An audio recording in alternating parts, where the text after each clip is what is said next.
Welcome to a special edition of Jesse Watters Primetime. I am Will Cain.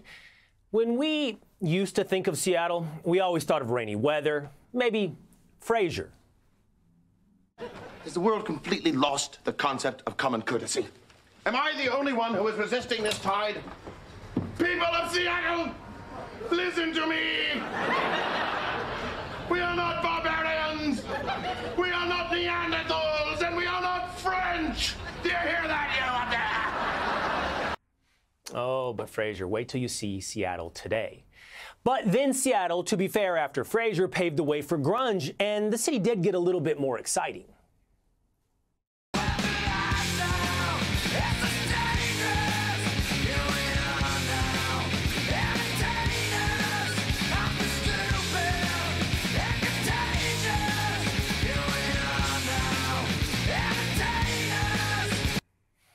So, no relationship, I'm sure, to grunge, but after that, somewhere after that, things really started to take a turn.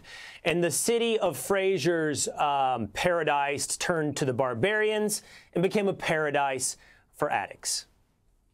Drug users congregate under umbrellas near bus stops and vestibules, or simply get high out in the open in front of shocked parents and children. But you know, if anything, it's teaching her not to do drugs.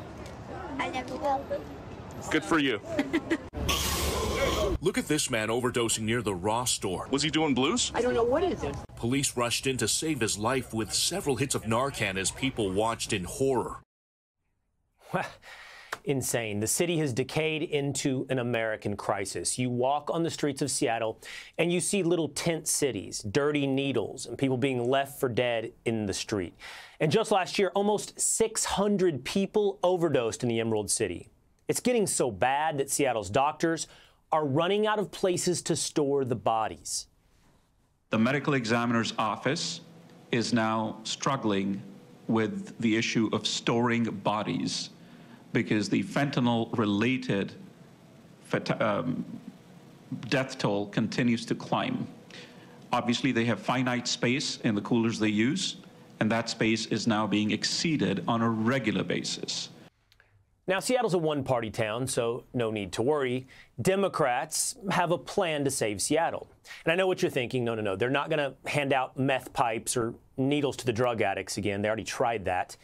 And it may actually have played a big part in the number of ODs skyrocketing. Imagine that.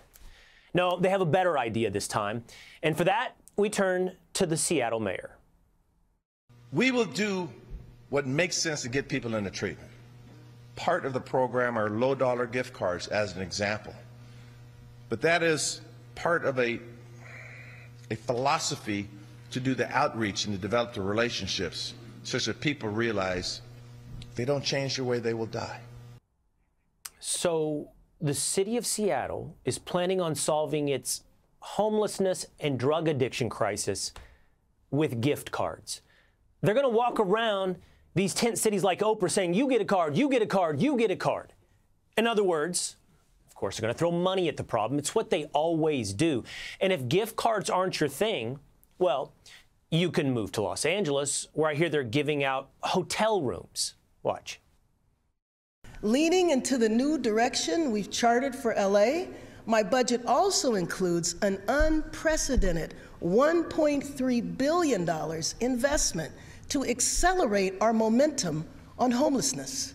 This is why my budget breaks new ground to fund the purchase of motels and hotels by the city. From Los Angeles to Seattle to New York City to Washington, D.C., the mentality is all the same. The left thinks homelessness is as someone being down on their luck. So, hey, here's a handout. But we know that handouts do not fix mental health issues. And on this program, we've spoken to addicts on Skid Row who will tell you if you give them a handout, they'll turn it into drug money. When I was homeless, I was getting about $320 a month in general relief cash and $200 a month in food stamps. And I immediately sold the food stamps for $100 cash. So that gives me $420 in cash, and I spent it on drugs within about 2 days. See, when you can steal food and with no consequences, there's no point in using your food stamp card to buy food. You just sell it for drug money. When you incentivize bad behavior, which they're doing, it's just going to create more bad behavior. And I'm an ex-crackhead, and I can figure that out. So I don't understand how they can't figure it out. That seems pretty clear. And wait till you get a load of the latest phenomenon.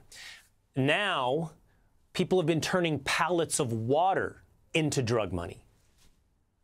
Here's what's happening here. You get an Oregon Trail card.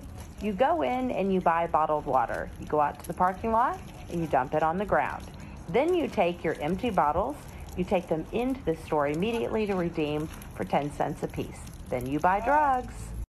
Recycling water bottles for cash to turn into drugs, because when you're addicted, you'll turn anything into drugs. And if I was a betting man, I'd say turning gift cards in Seattle will be a lot easier than turning water bottles into drugs. But Democrats don't seem to really care about getting to the root of the problem, because that takes a lot of real work. They'd rather throw wads of cash at the problem just to say they are doing something. And this kind of system actually ends up rewarding addiction. Just ask anyone on the streets and they will tell you. Geez, we don't have any assistance for people who are not drug users or alcoholics.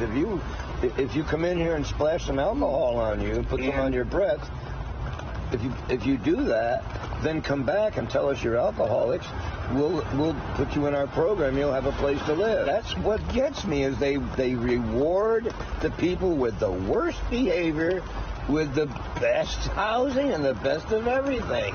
And it's because there's multi-millions of dollars involved in helping those people.